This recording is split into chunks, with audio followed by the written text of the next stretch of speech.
When I was growing up, my grandfather was in real estate, but all I knew about that was that he drove a Cadillac and he had a company called Tom Conway Realty. I didn't know what that meant. I had no context for it. I mean, my parents sold one house I can remember growing up. And the only thing I really remember about that is that we buried St. Joseph upside down in the yard. And we built the house that I lived in until I went off to college. So it never crossed my mind that I would be in real estate. I didn't even know what that really meant. Music has always been, even since I was a weird kid, like a big part of it. I think music to me expressed emotion in a way that didn't require words.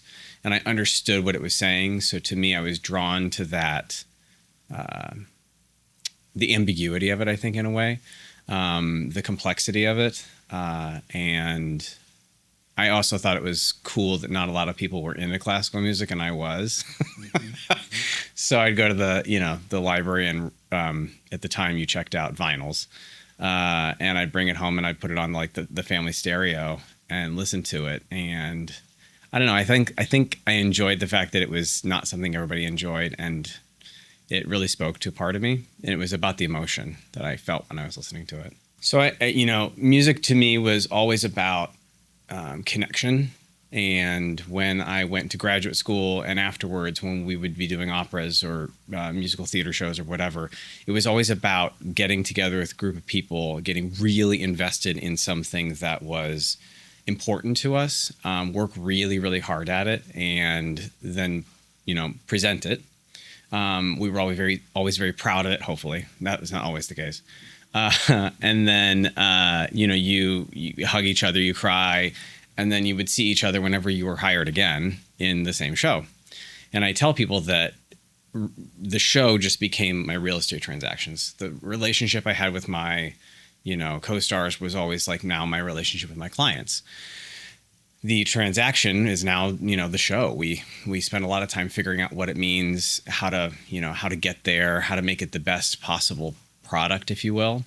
And it's something that I want to present myself really well in. I wanted to always show up ready to go with the shows that I sang in. And now I really want to show up for my clients feeling like I was prepared and they felt well guided and well supported. And then at the end, we all hug each other, go our separate ways, and then hopefully we see each other down the road when the need comes up to sell again. So for me, it was an easy transition, and it had everything to do about how you connect with other humans. I think about this often, like whether if I could tell my younger self, you're not going to end up an opera star, would I tell my younger self not to pursue it? And I don't think I would. I think I would say keep going, because it taught me how to think on my feet, how to jump into something. I mean, you're talking about 4-hour operas in Italian, that just seems like an insurmountable mountain, but you do it, you figure it out, and you find out how much capacity you have to be flexible and to push yourself and to grow.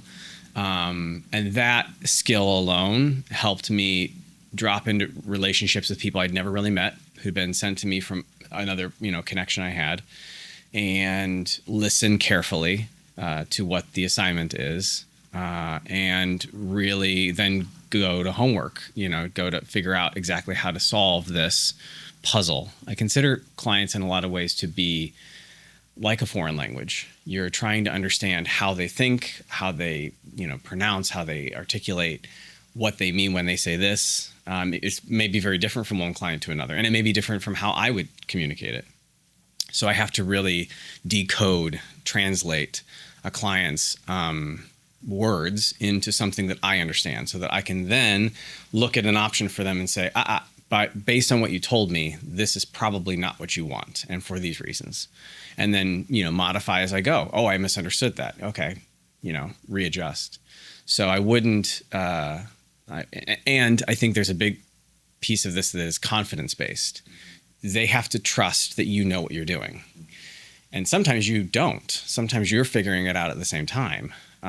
But as long as you're really committed to finding that outcome, I think the client feels comfortable placing their trust in you.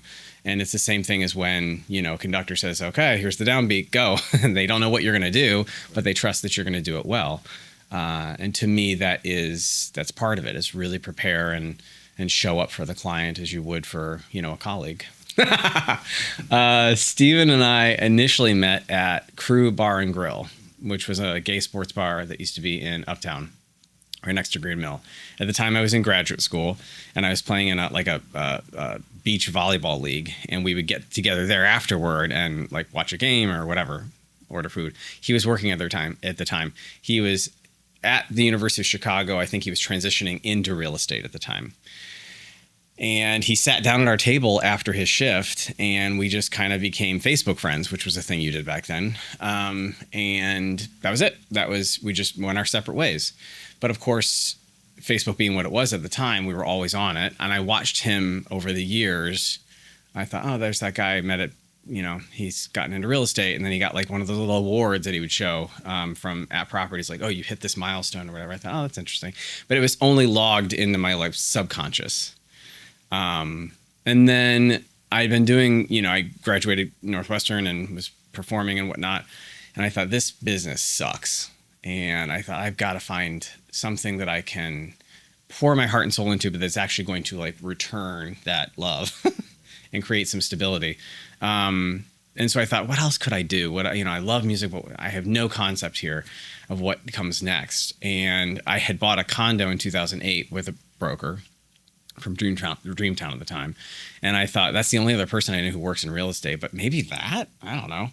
And so I reached out to her. She was no longer in the business. And I thought, well, there's that one guy that sat down at my table. Like, I'll just reach out and see if he wants to grab coffee. And we met for coffee. And at the time I was working for the Archdiocese of Chicago, which I also knew was not a long-term solution. And we sat down and had a coffee, and I said, I'm just, thinking about getting into something else. Tell me about your experience in real estate.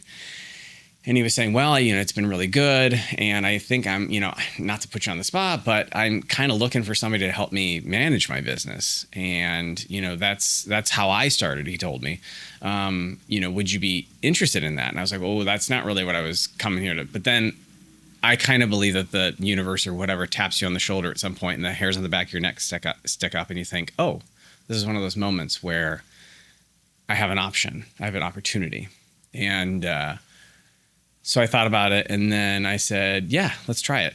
And so I transitioned into helping him manage his business. And Steve's very different from me. I'm much more type A. He's much more type B. So I was learning his systems, changing his systems, building my own business at the time, trying to help him grow, help myself grow. And that just 3 years later, we ended up creating a partnership from that.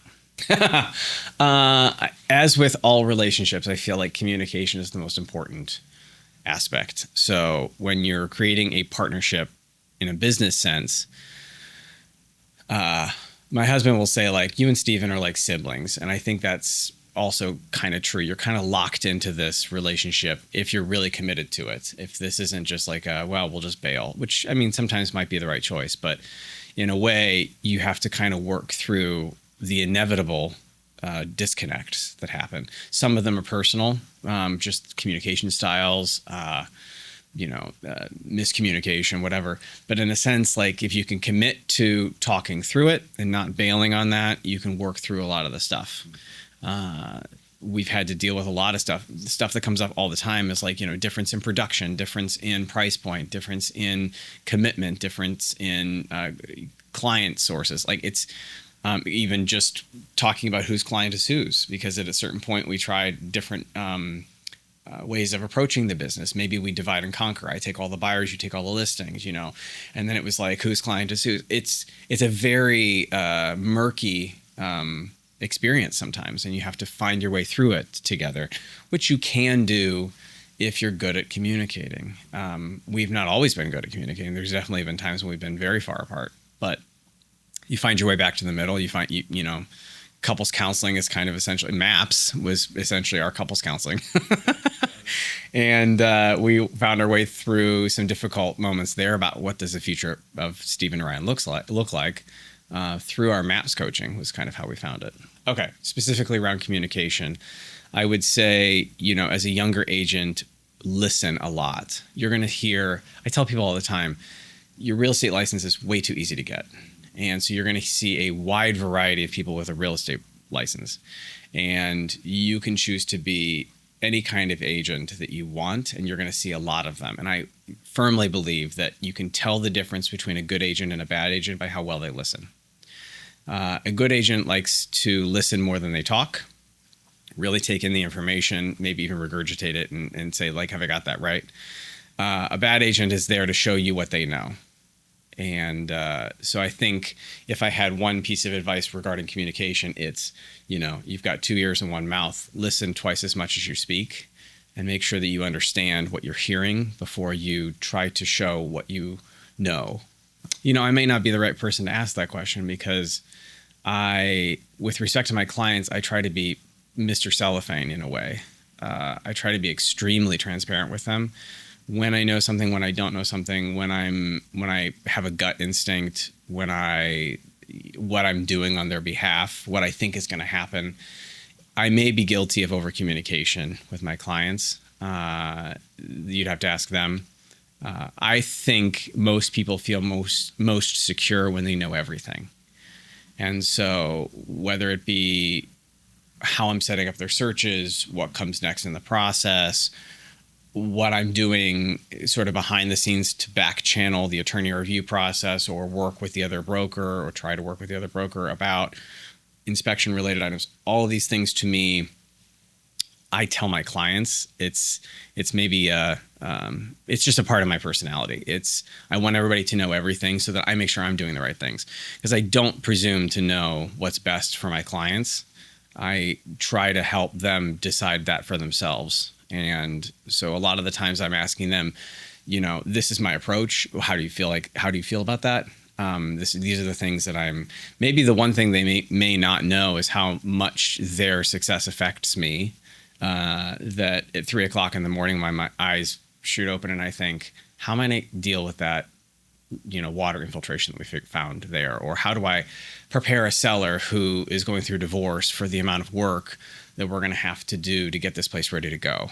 How do I navigate 2 people in a relationship that don't talk to each other very well, and make sure that I appease both of them? So maybe the amount of space they take up on my head may be unknown to them. I'm not a person who easily just lets it go.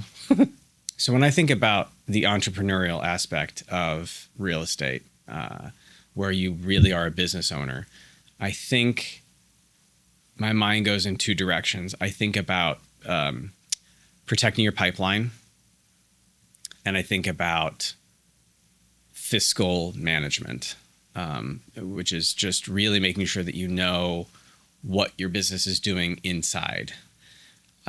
So when I think about transitioning from being a broker to being a business owner, it's having a handle on both those things, of feeling like I know how to make sure that my pipeline is healthy, and I know how to make sure that my financial house is in order. And I think I've been in situations in both sides where it's been out of whack. Either my pipeline hasn't gotten the love it needs, or the financial numbers for the business haven't been well attended to or planned for. And that could be because revenues are down. That could be expenses are up in a way that we probably should have foreseen.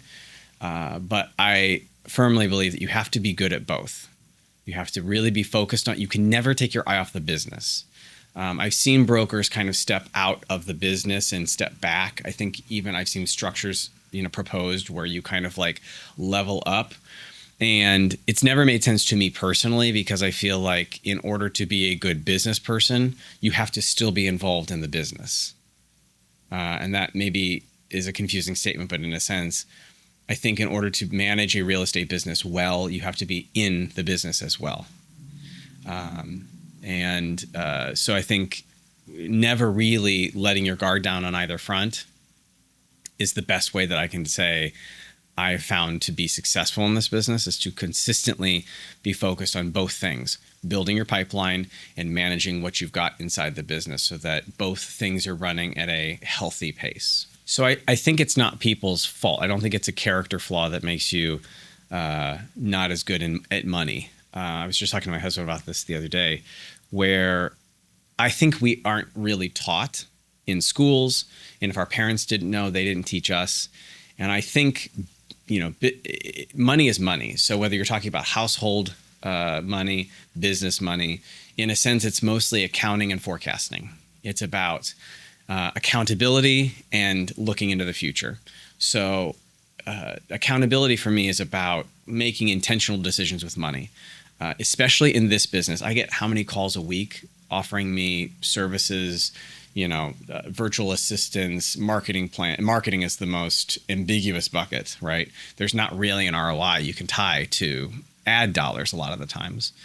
So personally, I feel like the accountability aspect is knowing intentionally where I'm spending my money and what is the result. And if you cannot tie it to a result, then you have to tie it to a belief. And as long as that belief is manifesting in more money, okay, fine, we'll go with it. It's kind of like a religion, as long as it's not creating harm, there's no problem.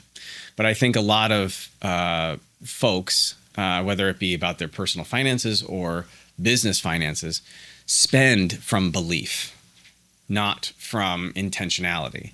And thinking, okay, I'm going to spend this over here because I think this is going to be the outcome. And if I don't see this outcome, do I continue to this spend? If so, why? For me, it's always been about building security. So if I'm not seeing profit, then there's no possible way I'm, building a bigger cushion. We know this business goes up and down. And if you've only ever experienced an up year, then I hate to tell you this, but there will be down years. There will be years that you think, oh gosh, I thought I was going to do X number of million and I didn't. So my biggest piece of advice is track everything and make decisions with an articulated intention behind it.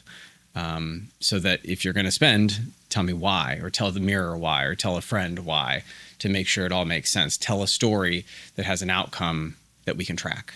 Over the last 10 years, I can tell you that the world, my experience life has taught me that we have a lot less control than we think we do.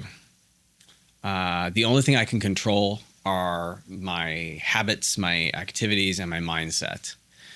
Beyond that, you are thrown into a lot of different forces, economic forces, social forces. And I think you don't know what those outcomes are going to provide you. And so I grew up, Catholic, firstborn, Irish family. So it was all about responsibility, good choices, and the resultant outcome. And I have found that is just not how life works. You prepare, and then you adjust based upon what you see. I have seen brokers who are maniacally dedicated toward the systems, and it just doesn't produce the outcome. I have seen lackadaisical agents who have bigger careers than I do. And I wish I could draw you a line from this to this to this to make sense of this whole picture. But I think in a way, you have to accept, in a way, what comes down the pike. Be as prepared as you can. Ina Garten says, be ready when the luck happens. I think that's my best approach. Be prepared, be watchful, and protect your mindset. Because oftentimes the world is how you see it. And so if you see it from a consistently negative or, scarcity mindset, that's what you will find. If you look at it with gratitude and abundance mindset, that's what you'll find. That's funny. I thought you were going to ask me what I would tell my younger self, which I'd tell him to chill out. What he'd be most proud of is I think that we accomplished what we wanted. This was the right choice. This career path was the right choice. I was able to dig in. I was able to pour in. I was able to reap what I wanted. I wanted security. I wanted a family. I got all those things. And I have a career I'm proud of, and I have clients I really enjoy, and I have a career I really enjoy. And I feel like I help people.